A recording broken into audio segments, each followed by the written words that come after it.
हरिः ॐ देवी अपराधक्षमापणस्तोत्रम् न मन्त्रं नो यन्त्रं तदपि च न जाने स्तुतिमहो न जाह्वानं ध्यानं तदपि च न जाने स्तुतिकथाः न जाने मुद्रास्ते तदपि च न जाने विलपनम्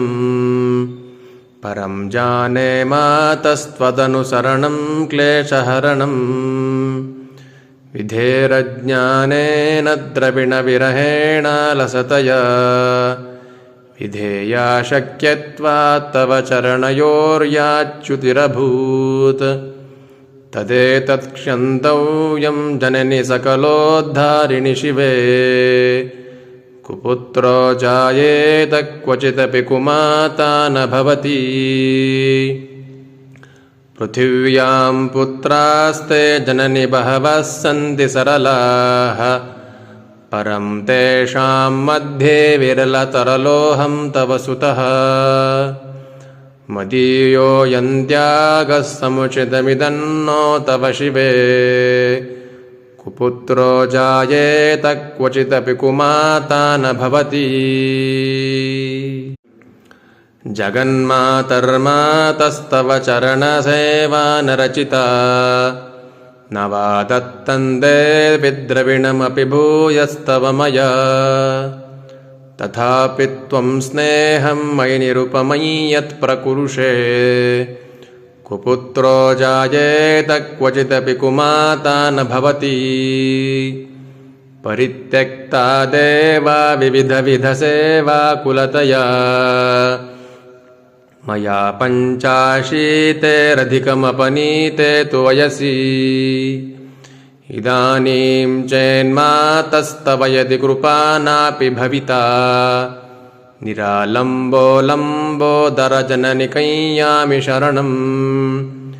श्वपाको जल्पाको भवति मधुपाकोपमगिरा निरातङ्को रङ्को विहरति चिरङ्कोटिकनकैः तवापर्णे कर्णे विशति मनुवर्णे फलमिदम् जनः को जानीते जननि जपनीयं जपविधौ चिताभस्मालेपो गरलमशनं दिक्पटधरो जटाधारी कण्ठे भुजगपतिहारी पशुपतिः कपालीभूतेशो भजति जगदीशैकपदवीं भवानि त्वत्पाणिग्रहणपरिपाटी फलमिदम् न मोक्षस्याकाङ्क्षा भवविभवाञ्चापि च न मे न विज्ञानापेक्षा शशिमुखि सुखेच्छापि न पुनः अतस्त्वां संयाचे जननि जननीयातु मम वै रुडानि रुद्राणि शिव शिव भवानीति जपतः नाराधितासि विधिना विविधोपचारैः किं ब्रूक्ष-चिन्तनपरैर्न कृतं वचोभिः